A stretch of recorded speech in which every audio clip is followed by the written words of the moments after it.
পাহাড়ে আজ আমাদের সেকেন্ড ডে। আজকের দিনটা আমাদের হাতে আছে আশপাশটা ঘুরে ফিরে দেখার জন্য।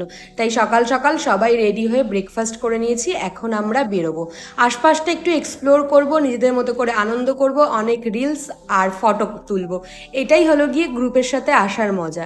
সাধারণত নর্থ বেঙ্গলের অফবিট জায়গায় আসলে আমি প্রেফার করি দুটো দিন খেয়ে দিয়ে শুয়ে বসে ল্যাদ খাওয়া আর পায়ে হেঁটে আশপাশটা ঘুরে দেখা। কিন্তু যেহেতু সবাই মিলে এসেছি তাই একটু বেরিয়েছি। দূর থেকে হালকা কাঞ্চনজঙ্ঘা দেখতে পেলেও সেটা ক্যামেরাবন্দি করা গেল না। আর আমরা এখন যে জায়গাটা এসেছি সেটা একটা ঘন অরণ্যের মধ্যে।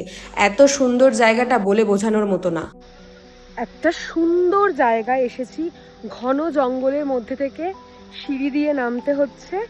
সামনে একটা ঝর্ণা আছে, সেটা দেখার জন্য এখন এটা আমাদের স্ট্রাগল।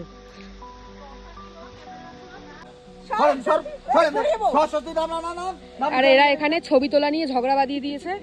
ঠিক আছে, ওই যে মিস্টার দাসেরা ওইখানে চলে গেছে, অনেকটা চলে গেছে না।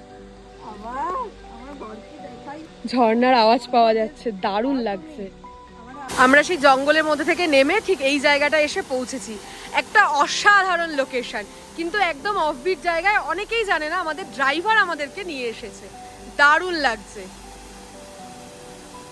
জাস্ট জলের আওয়াজটা শোনো আর চারিদিকের এই ভিউটা। ওহো, প্রকৃতির মাঝে এরকম একটা সময়, এটাকেই বলে ন্যাচারাল সুইমিং পুল। ড্রেস নিয়ে আসলে আমরা স্নান করতে পারতাম।